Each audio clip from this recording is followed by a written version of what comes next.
Three lawyers, they were the town's protectors of truth, three legal minds taking on Minnesota's most powerful corporation. Then, one freezing night in 2006, they vanished on their way to expose a crime worth millions. Their SUV was found locked, their briefcases untouched, their bodies missing. For 17 years, the mystery buried Lakewood Falls in silence, until one man's secret journal ripped it open and revealed a killer hiding in plain sight.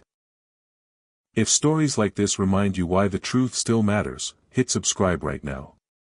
Tap like so more people hear the names of those who fought for justice, and tell us where you're watching from, because corruption like this doesn't stop at any state line.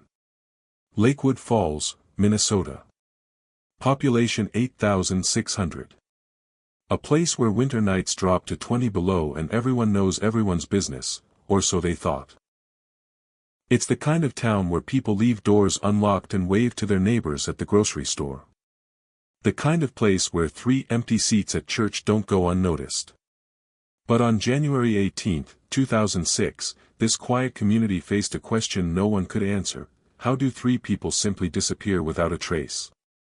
How do 3 of your brightest minds, your neighbors, friends, the people fighting for your town's future, vanish into the night while the killer keeps living among you, keeps coaching Little League, keeps sitting across from you at town meetings?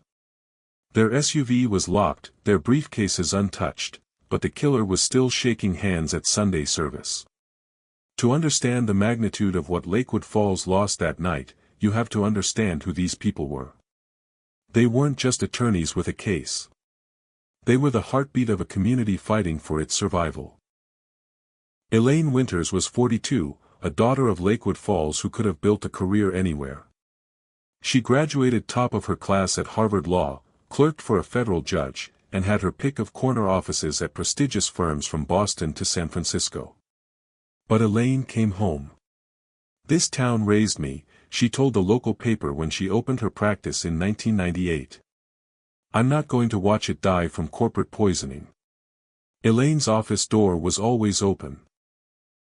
She took payment in casseroles when clients couldn't afford her fees. Her laughter echoed through the courthouse corridors. Every morning at 7:15, she'd be at Millie's diner with the same order: black coffee and wheat toast with jam, case files stacked beside her plate. Marcus Donovan, 37, was the fire to Elaine's steadiness. An environmental attorney with degrees from Michigan and Yale, Marcus had made enemies fighting corporate polluters across the Midwest. He'd won landmark cases against chemical companies in Wisconsin and Ohio before joining Elaine's practice in 2003. "The law is a weapon," he once said at a town hall meeting. "Either corporations use it against you, or you use it against them." Marcus lived in a small cabin by Lake Wissota. He drove a beat-up Volvo plastered with environmental stickers. Every Thursday, he taught environmental law as a volunteer at the community college. His students described him as relentless and the most alive person in any room. Tara Chen, 29, was the youngest of the trio but arguably the most meticulous. The daughter of Chinese immigrants who ran the local pharmacy, Tara had worked her way through paralegal school at night while helping her parents during the day. Where Elaine brought compassion and Marcus brought fire, Tara brought precision. She could find the one inconsistent number in a 1,000-page financial report. She color-coded everything. Her desk at the office was the only organized one, with labeled folders and a perfectly arranged filing system. Tara had just gotten engaged 3 months before she disappeared. Her fiancé, Michael Reeves, still keeps her picture on his desk at the fire station. Together, they were more than just legal professionals, they were Lakewood Falls defenders. The Justice Trio, as local papers called them. They were the people who took calls at midnight from worried mothers about the strange smell in the tap water. They were the ones who noticed when children at the elementary school downwind from Northlake Industries started developing unusual respiratory problems. Those 3 weren't just looking for a big settlement, Sheriff Claire Michaels told me when I visited Lakewood Falls last month. They were trying to save lives. Everyone in town knew it except the people who should have been listening. In the photos that still hang in the courthouse lobby, you can see them together at the county fair, at the annual Christmas parade, at school career days. In every image, they're surrounded by the people they were fighting for. People who trusted them. People who never imagined that seeking justice would cost these three their lives. The case that would ultimately claim their lives began like many others, with a phone call from a desperate citizen. But this wasn't just any environmental complaint. This was about Northlake Industries, the economic backbone of Lakewood Falls since 1968. Northlake manufactured industrial solvents, employing over 800 people in a town where jobs were scarce.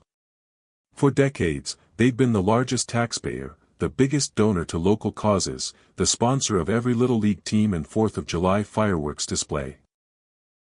Their CEO, Richard Northman, sat on the hospital board and the Chamber of Commerce. The company's slogan, Northlake, building Minnesota's future, appeared on billboards throughout the county. But beneath this corporate largesse lay a horrifying secret. According to court documents filed by the Justice Trio in November 2005, Northlake had been dumping trichloroethylene, TCE, and other carcinogenic chemicals into Lake Wissota and the surrounding groundwater for nearly 2 decades. The lawsuit alleged damages of $300 million, more than the company's entire annual revenue. This wasn't just negligence, Marcus explained in a community meeting weeks before the disappearance. Our evidence shows deliberate, systematic contamination. They knew exactly what they were doing and exactly what it would do to this town. The trio had assembled a damning case. Water sample tests showing TCE levels 250 times the legal limit, internal company memos acknowledging contamination as early as 1992, medical records documenting cancer clusters in neighborhoods near the factory. But they were missing one crucial piece, proof that Northlake executives had deliberately falsified environmental compliance reports to state regulators. That proof arrived on January 17, 2006, when a man identifying himself only as someone who can't sleep at night anymore, called Elaine's office. According to phone records, the call lasted just 3 minutes. The caller offered to provide internal Northlake documents confirming executive knowledge of the contamination and the subsequent cover-up. He insisted on meeting that night at an abandoned lumber mill 10 miles outside town. Tara noted the details in her meticulous handwriting. Meeting at Weber Mill, 9:30 p.m. Bringing file documents Northlake falsification. Says extremely urgent. That simple note would be the last record of their intentions. The weather that evening was brutal even by Minnesota standards. Temperatures had plunged to 15 below zero, with wind chill making it feel closer to 30 below. Roads were icy from a snowstorm 2 days earlier. Most sensible people were home behind locked doors with their thermostats cranked high. But the Justice Trio saw this meeting as their chance to break the case wide open. They left their office at 9:07 p.m., according to the security camera at the bank across the street. Elaine drove her black Chevrolet Tahoe, with Marcus in the passenger seat and Tara in the back, surrounded by files. They stopped for gas at the pump and go on Main Street at 9:12 p.m. The cashier, Jenny Larson, was the last person to see them alive. They seemed excited, Jenny later told police. Elaine said something about finally nailing those bastards. I remember because it surprised me, Elaine didn't usually swear. At 9:18 p.m., Marcus texted his boyfriend, big break in the case. Tell you everything later. That text would never have a follow-up. The first sign that something was wrong came the next morning. Michael Reeves called the law office at 8:30 a.m. when Tara didn't come home. The call went to voicemail. None of the three had shown up for work. Their cars weren't in the parking lot. There were no texts, no calls, no explanations. For a town accustomed to the Justice Trio's clockwork reliability, the silence was deafening. By noon, the families had filed missing persons reports. By 2 p.m., half the town was searching.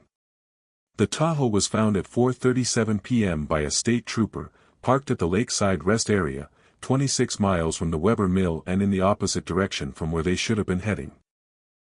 The SUV was locked, with no signs of struggle. Their 3 briefcases sat neatly on the back seat, untouched. Elaine's purse was on the floor. Tara's engagement ring was on the dashboard, which her fiancé said was her habit when washing her hands. Marcus's phone was in the cup holder, powered off. It made no sense. Why would they drive to a rest area in the wrong direction? Why would they leave their belongings? Why would all 3 exit the vehicle in sub-zero temperatures with no apparent destination? The initial investigation was a chaotic blend of local police, state troopers, and eventually FBI agents who arrived on January 20. Law enforcement combed the woods surrounding the rest area. They dragged the icy waters of Lake Wissota. They interviewed hundreds of Lakewood Falls residents and all of Northlake's employees. What they found was a wall of contradictions and suspicions.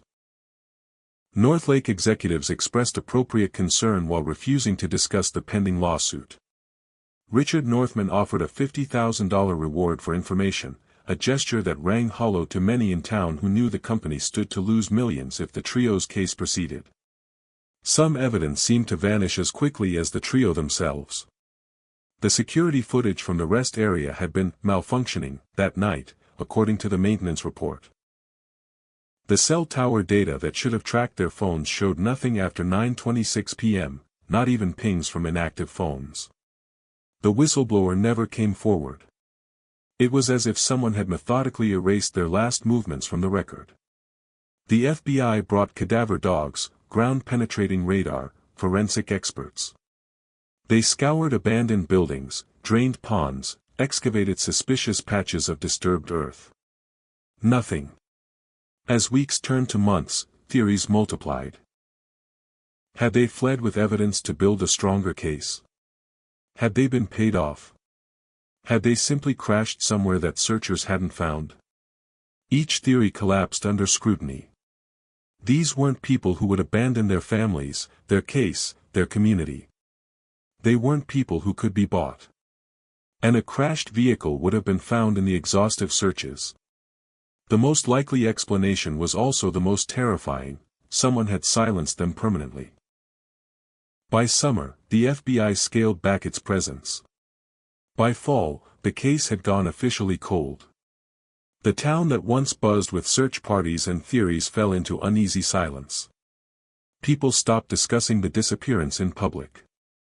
Conversations would hush when Northlake employees entered a room.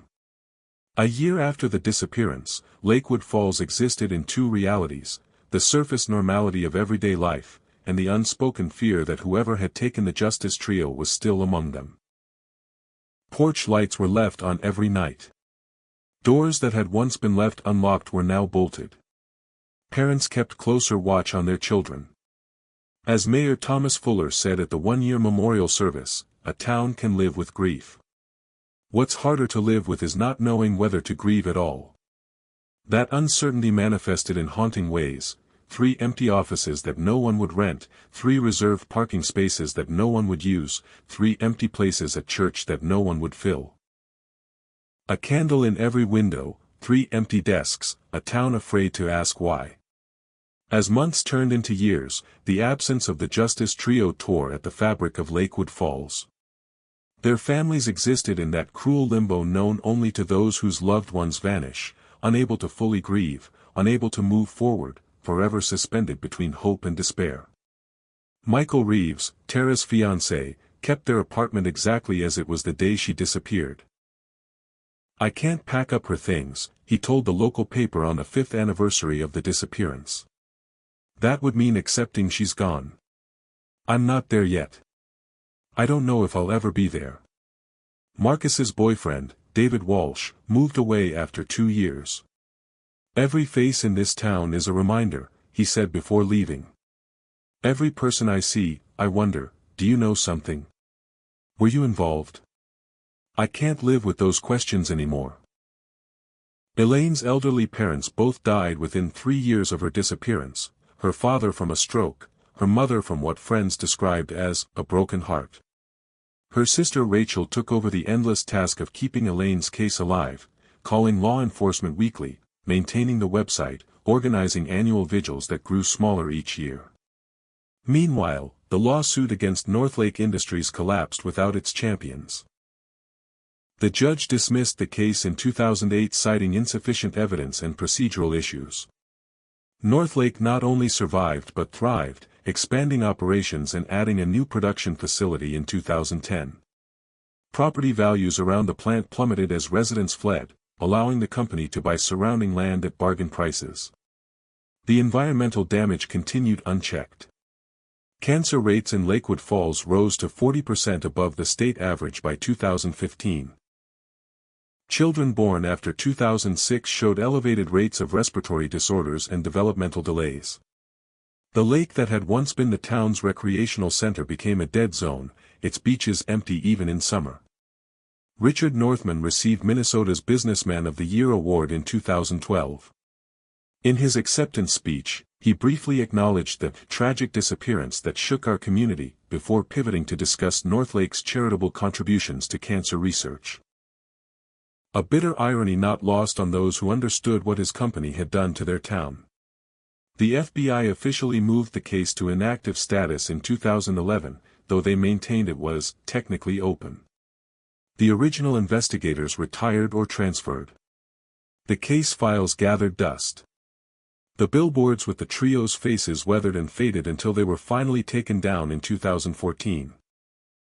Sheriff Michaels, who took office in 2010, kept a small task force assigned to the case, but with no new evidence and dwindling resources, even this effort became largely symbolic.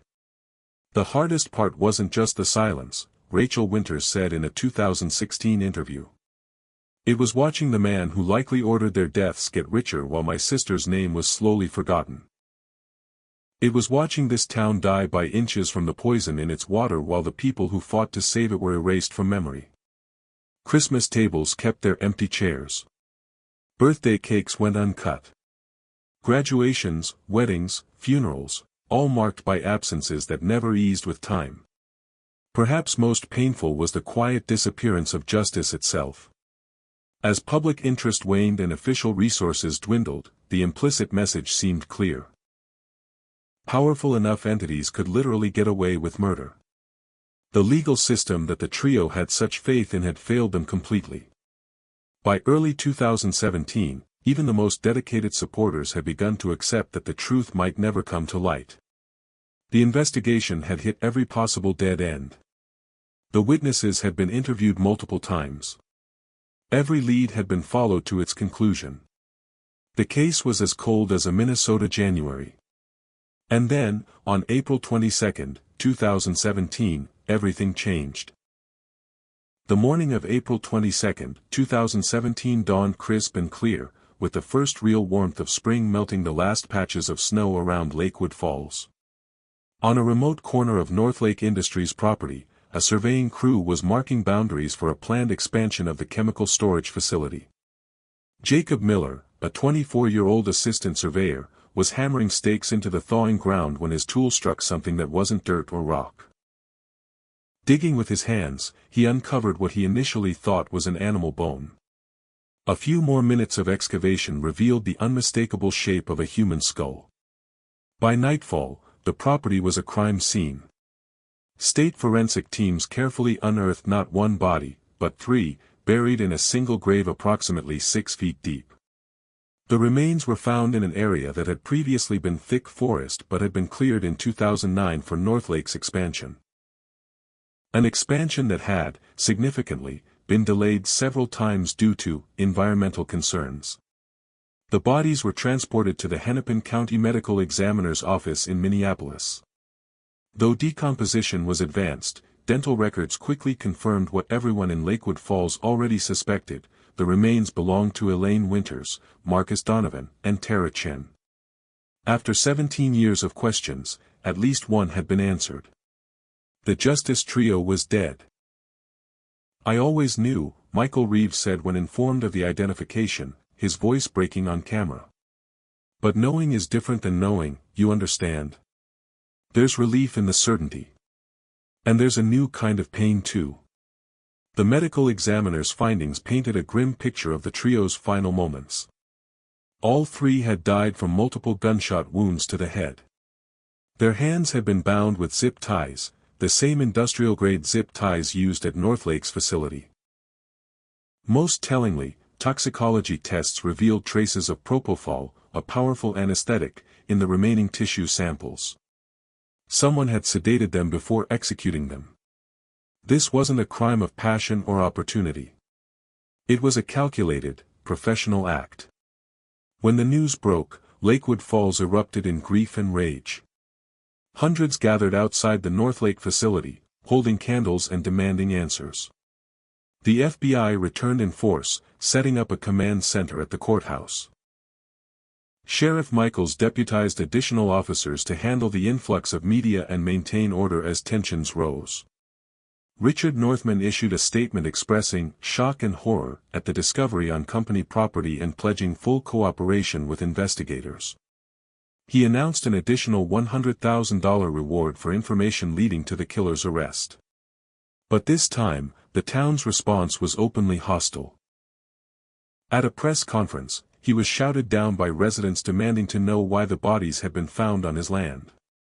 The families of the Justice Trio held a joint funeral service on May 6, 2017. Over 2,000 people attended, nearly a quarter of Lakewood Falls' population. The three caskets lay side by side, draped with the Minnesota state flag and covered in wildflowers from the shores of Lake Wissota. "Today we bury our loved ones," Rachel Winters said in her eulogy. "Tomorrow we find who put them in the ground." As spring turned to summer, investigators re-interviewed hundreds of people connected to the case. They re-examined every piece of evidence, this time with technology that hadn't existed in 2006. They executed search warrants on Northlake's facilities and the homes of several executives. But the breakthrough didn't come from the corporation itself.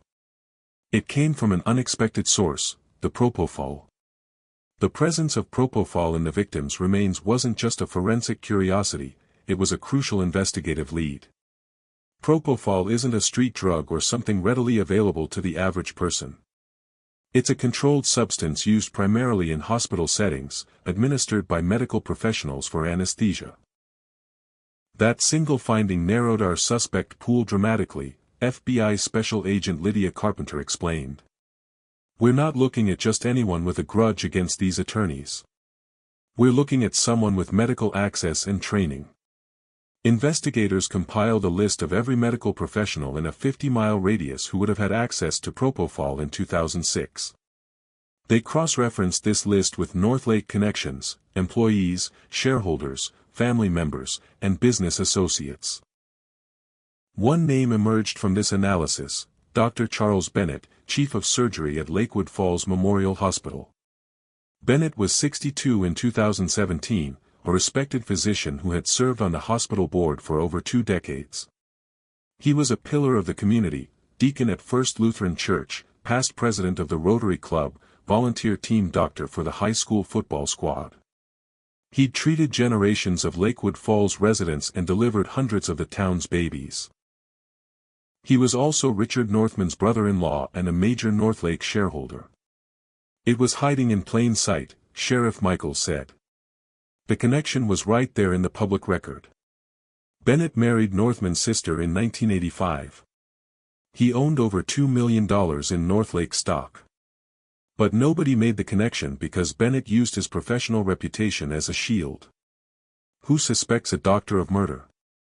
Especially one who sutured your wounds and saved your loved ones. The FBI began surveillance of Bennett in June 2017. They tracked his movements, monitored his communications, and quietly investigated his past. What they found was disturbing. Bennett had been investigated in 1998 for prescription fraud but was never charged. Hospital records showed unusual propofol inventory discrepancies during his shifts. Most damning, financial records revealed a $500,000 consultant payment from Northlake to Bennett's offshore account 3 days after the trio's disappearance. Agents also re-examined evidence from the original investigation. A partial palm print found on Elaine's Tahoe that hadn't matched anyone in 2006 was run through updated databases. This time, it matched Charles Bennett, a print taken during his medical licensing in 1988. But prosecutors needed more than circumstantial evidence to charge a respected doctor with triple homicide. They needed something definitive, a witness, a confession, or physical evidence directly linking Bennett to the killings. The break came on August 3, 2017, when agents executed a search warrant on Bennett's lakeside home while he was performing surgery. In a hidden safe behind his office bookshelf, they found the murder weapon, a 9mm Glock with a custom silencer. Ballistics tests would later confirm it matched the bullets recovered from the victim's remains. More significantly, they found a leather-bound journal locked in the same safe. The journal contained detailed entries dating back to 2005, including explicit descriptions of the murders. At 5:17 p.m. on August 3, Dr. Charles Bennett was arrested while still wearing surgical scrubs. The pillars that had held up his respectable facade came crashing down as he was led handcuffed through the hospital where he'd worked for 30 years. When news of the arrest spread, Lakewood Falls reacted with stunned disbelief. This was a man who had treated their illnesses, delivered their children, sat beside them in church. He had counseled grieving families, including, with breathtaking audacity, the families of his own victims in the days following their disappearance. He checked on me every day that first week, Michael Reeves recalled. He brought food, he prescribed sleeping pills when I couldn't rest. He held my hand while I cried about Tara. All while knowing exactly what had happened to her. As one resident put it, it's like finding out your grandfather is a serial killer. Not just the betrayal of it, but the absolute destruction of your ability to trust your own judgment. The arrest was just the beginning. What the journal revealed would shake Lakewood Falls to its foundation. Dr. Bennett's journal was a document so disturbing that prosecutors initially hesitated to make its contents public. Written in meticulous handwriting, the same steady hand that had performed thousands of surgeries, it detailed not just the mechanics of murder but the cold rationality behind it. The situation requires surgical precision, Bennett wrote on January 15, 2006. These three are a cancer threatening the body of everything we've built. Like any malignancy, they must be excised completely, with clean margins to prevent recurrence. The journal revealed that Bennett had been monitoring the Justice trio for months, tracking their case building, reporting back to his brother-in-law Richard Northman. When the whistleblower contacted Elaine's office, Bennett was the first person Northman called. "Are called in a panic tonight," the January 17 entry read. Claims someone inside the company has flipped, planning to meet the lawyers tomorrow night. The documents would destroy us all. The plan must accelerate. Tomorrow night it ends.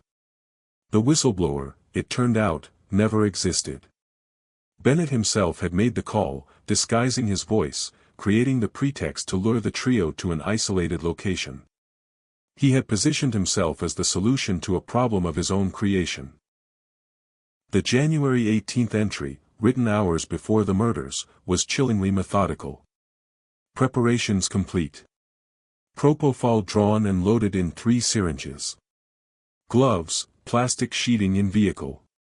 Grave site prepared last week on the north property, the new storage facility will eventually cover it completely. Called E's office at 2 p.m. Meeting confirmed for 9:30 p.m. Weather works in our favor, extreme cold, no witnesses likely at the mill. Must remember to wipe down the interior of their vehicle completely. The entry continued after the murders had been committed. 11:47 p.m. It is finished. Intercepted them at the mill.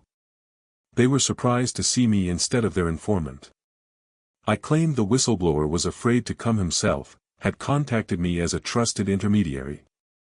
They believed it completely, why wouldn't they trust their doctor? Injected all 3 with propofol once inside my vehicle. They lost consciousness within moments. Clean headshots, minimal blood with the silencer. Bodies wrapped and transported to the prepared site. Their vehicle moved to the rest area as discussed, will suggest they met someone there instead. North Lake's future secured. The cold precision of these passages stunned even veteran investigators. This wasn't the frenzied writing of a deranged killer but the calculated assessment of a man who saw murder as simply another procedure to be performed efficiently.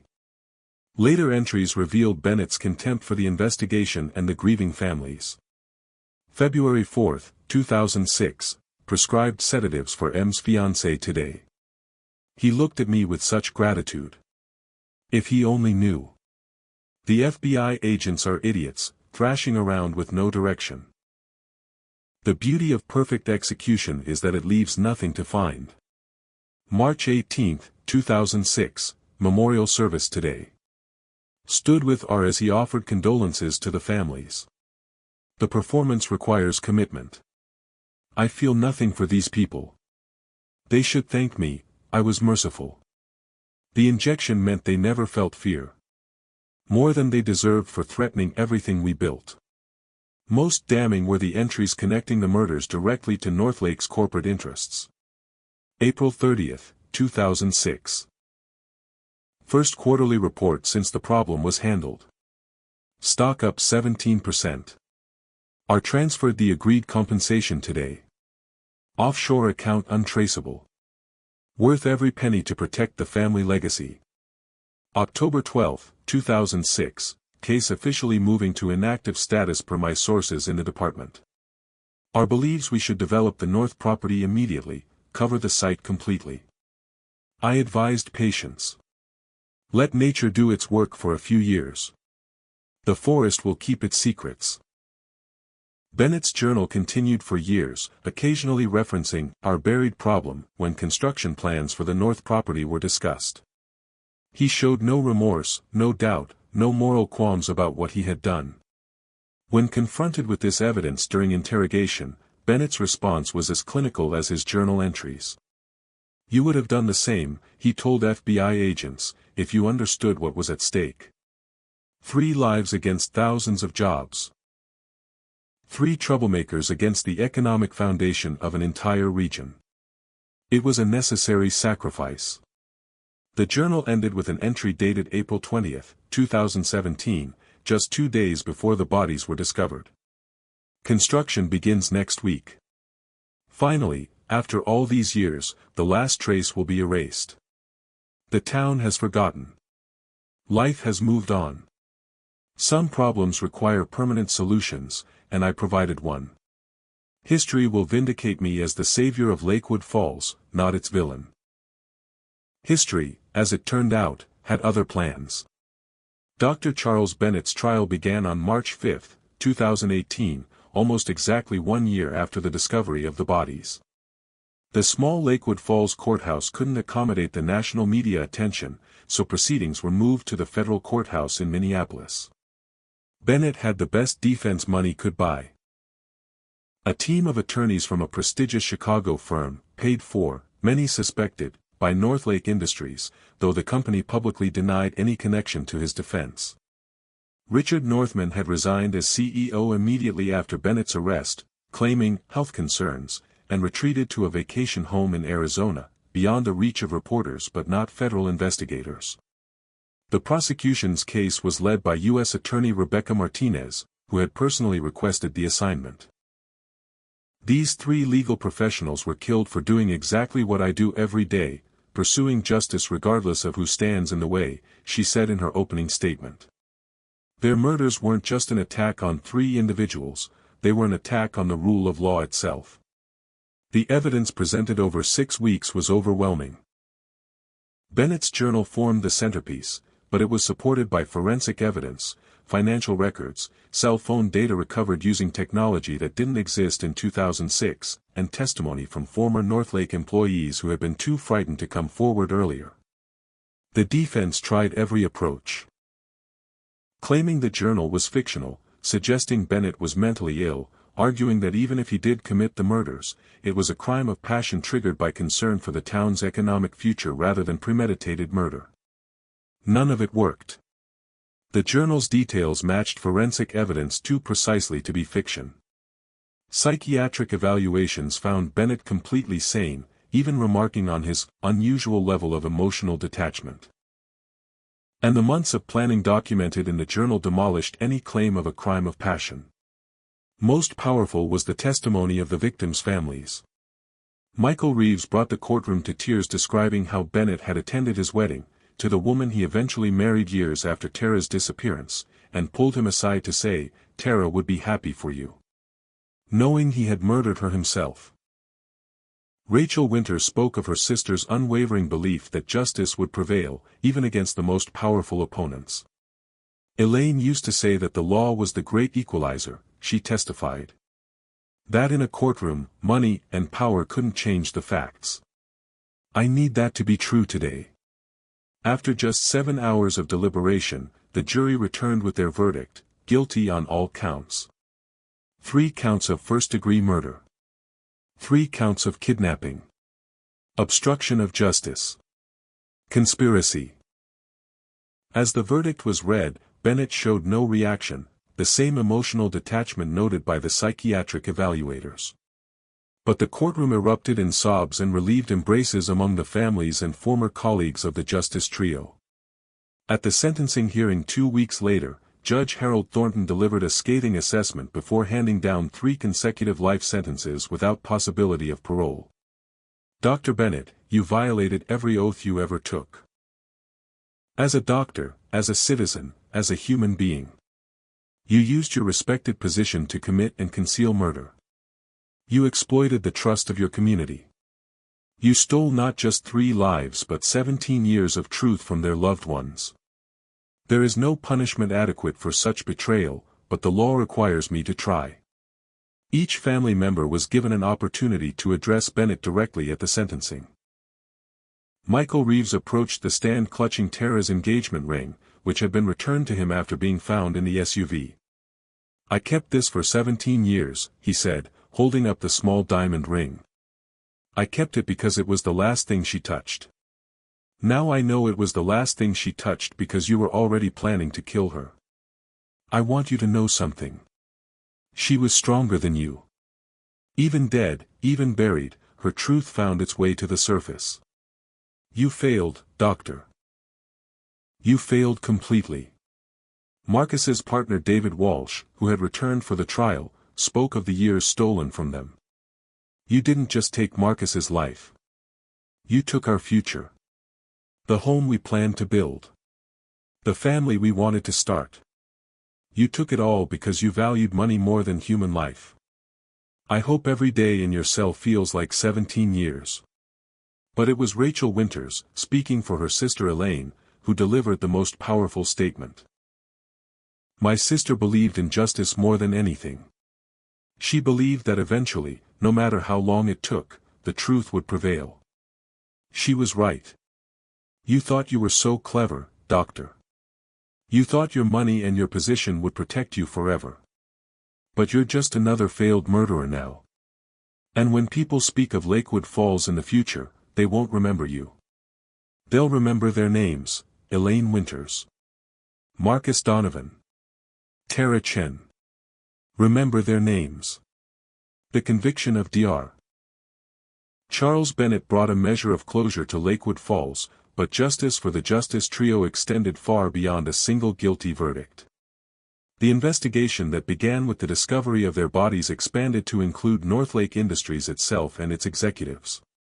Richard Northman was indicted in late 2018 on multiple charges, including conspiracy to commit murder, obstruction of justice, environmental crimes, and fraud. Facing the prospect of life in prison, he agreed to a plea deal that included full disclosure of Northlake's environmental violations dating back to 1992. He received a 25-year sentence and forfeited most of his personal fortune to a victims' compensation fund. 5 other Northlake executives faced charges ranging from conspiracy to environmental crimes. All were convicted or reached plea agreements. The company itself was fined $1.2 billion. The largest environmental penalty in Minnesota history, and placed under court supervision. Most importantly for the residents of Lakewood Falls, the Justice Trio's original lawsuit was revived and expanded. With Northman's testimony and the company's internal documents now available, the case became unstoppable. In 2020, a federal judge approved a settlement requiring Northlake to fund complete remediation of Lake Wissota and all contaminated groundwater, establish a $500 million health monitoring program for affected residents, and pay direct compensation to families who had lost loved ones to cancer linked to TCE exposure. The north property where the bodies were found was transferred to a community trust and transformed into the Justice Trio Memorial Preserve. The toxic soil was removed, native plants were restored, and a simple monument was erected at the entrance, 3 stone benches facing the lake, each engraved with the name of one of the murdered attorneys. This place was meant to hide them forever, Michael Reeves said at the dedication ceremony. Now it will ensure they're never forgotten. The town itself began a slow healing process. The environmental cleanup created hundreds of jobs. Property values stabilized as the water became safe again. The cancer rates that had spiked after years of contamination began to decline with the removal of toxic chemicals from the ecosystem. In 2021, the state legislature passed the Justice Trio Law, requiring stricter environmental monitoring, whistleblower protections, and enhanced penalties for corporate polluters. Similar legislation has since been adopted in 7 other states. The FBI established a cold case review protocol named for the trio, specifically designed to re-examine unsolved crimes potentially linked to corporate interests, an acknowledgement that powerful entities can and do suppress investigations that threaten their bottom line. Lakewood Falls Memorial Hospital, where Bennett had practiced for decades, renamed its charitable foundation the Winters-Donovan Chin Healing Fund, dedicated to providing medical care for victims of environmental illness. The law firm where the trio had worked was rebuilt and expanded, with a focus on environmental justice cases. Perhaps most meaningfully, the families established the Justice Trio Scholarship, providing law school funding for students committed to environmental and corporate accountability work. The first class of Justice Trio scholars graduated in 2022, 17 new attorneys entering the field with a clear understanding of both the risks and the importance of the work they were undertaking. My sister believed that the law only works when brave people make it work, Rachel Winters said at the scholarship announcement. These students are carrying that legacy forward. Sheriff Claire Michaels, who had kept the investigation alive during the coldest years of the case, offered perhaps the most fitting reflection at the 10-year anniversary of the body's discovery. Time doesn't erase the truth. It just buries it deeper. The Lakewood Falls murders remind us that justice delayed is not necessarily justice denied. It reminds us that small towns can stand up to powerful interests. Most of all, it reminds us that the truth has a way of finding the light, no matter how many years it takes or how powerful those who try to suppress it. What happened in Lakewood Falls isn't just a small-town tragedy, it's a warning about the fragility of justice itself. 3 people sworn to uphold the law were murdered for doing exactly that, their bodies buried under corporate land, their killers protected by money and influence for nearly 2 decades. How many other truths lie buried across America?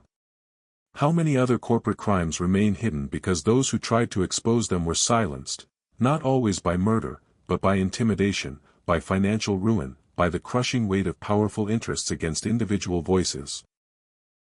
The Justice Trio paid the ultimate price for their commitment to the truth. They stood against a corporation that had poisoned their community, against a system that valued profit over human life, against the comfortable corruption that can infect even the most seemingly wholesome places. Elaine Winters could have stayed at her prestigious Boston F.I.R.M. Marcus Donovan could have chosen easier environmental cases. Tara Chen could have pursued a more lucrative legal career. Instead, they chose to fight for their hometown, knowing the risks but never imagining it would cost them everything. Their story forces us to confront uncomfortable questions about power and accountability in America. When corporations become the economic lifeblood of small communities, they gain influence that extends far beyond their factory walls. They shape local politics, influence law enforcement, control the very institutions designed to regulate them. Lakewood Falls was captured by Northlake long before Dr. Bennett pulled the trigger. But this story also reminds us of the power of persistence, how Rachel Winters kept her sister's case alive, how Sheriff Michaels refused to let the file gather dust, how ordinary citizens like surveyor Jacob Miller changed history by simply paying attention to what was beneath his feet. The justice system failed the trio for 17 years. But ultimately, the truth prevailed. Not because powerful people suddenly developed consciences, but because other brave individuals refused to stop looking, refused to accept the convenient lie that sometimes cases just go unsolved. 3 voices silenced in 2006 spoke louder from the grave than their killer ever could. The truth doesn't die, it just waits for someone willing to dig it up. If this case proves anything, it's that the truth survives when we refuse to forget. Help keep their story alive, share this video, subscribe for more real-life justice stories, and comment your thoughts below. Because somewhere in America, another whistleblower is gathering courage, another attorney is building a case against powerful interests, another community is fighting for its survival. They need to know that even if justice takes 17 years, it's still justice worth pursuing. Elaine Winters, Marcus Donovan, Tara Chen. Remember their names. And remember that for every truth we uncover, countless others still wait beneath the surface, calling us to dig deeper.